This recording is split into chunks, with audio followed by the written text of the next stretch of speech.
ୟୁତ ସର୍ବଦା ରୋଗ ୟୁତ ଅର୍ଥାତ୍ କ'ଣ ଶନି ସହିତ ଯେତେବେଳେ ରାହୁ ଜନ୍ମକୁଣ୍ଡଳୀରେ ଯେକୌଣସି ଭାବରେ ବସିଥାଉ ନା କାହିଁକି ଯଦି କାହାର ବସିଥିବ ତାହେଲେ ସେ ବ୍ୟକ୍ତି ଜଣଙ୍କ ସେଇ ଭାବ ଅନୁସାରେ ନିଶ୍ଚିତ ରୂପେ କିଛି ନା କିଛି ପରିଶାନୀ ହଉଥିବ। ଆଉ ଶନି କିଏ ନା ନ୍ୟାୟାଧୀଶ,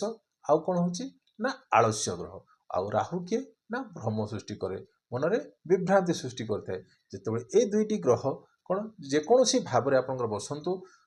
ତାହେଲେ ସେଇ ଭାବ ଅନୁସାରେ କ'ଣ ଫଳ ଦେଇଥାଏ, ଅର୍ଥାତ୍ କ'ଣ ସବୁ କାମରେ ପରିଶାନୀ ଆସିଥାଏ। ଯଦି ଯେକୌଣସି ବ୍ୟକ୍ତିଙ୍କର କ'ଣ ସନ୍ତାନ ଉତ୍ପତ୍ତିରେ ବାଧା ସୃଷ୍ଟି ହେଉଛି କିମ୍ବା ସନ୍ତାନ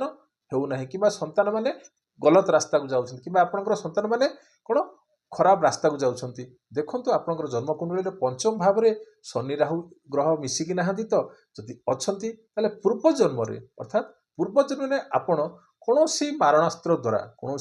ମାରଣାସ୍ତ୍ର ଦ୍ୱାରା କ'ଣ କାହାକୁ ପ୍ରହାର କରିଥିଲେ, କାହାକୁ ଆଘାତ କରିଥିଲେ, ସେଥିପାଇଁ ଏହି ଜନ୍ମରେ ଆପଣଙ୍କର ପଞ୍ଚମ ଭାବରେ କ'ଣ ଶନି ସହ ରାହୁ ବସିଛି। ଆଉ ସେ ଦର୍ଶାଉଛି ଯେ ଏତିକି ଯେ ଆପଣ କୌଣସି ଗରିବ ପିଲାଙ୍କୁ ଶିକ୍ଷା କରନ୍ତୁ କିମ୍ବା ଆପଣଙ୍କର ସହାୟତାର ହାତ ବଢ଼ାନ୍ତୁ। ଆଉ ପ୍ରତ୍ୟେକ କ'ଣ ମଙ୍ଗଳବାର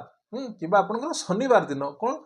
ହନୁମାନଙ୍କୁ କ'ଣ ସୁନ୍ଦରକାଣ୍ଡ ଅର୍ଥାତ୍ ତାଙ୍କ ସାମ୍ନାରେ ଛିଡ଼ା ହୋଇ ଆପଣ ସୁନ୍ଦରକାଣ୍ଡ ପାଠ ପଠନ କରନ୍ତୁ, ଯାହାଫଳରେ ଏଇ ଯେଉଁ ଶନି ରାହୁ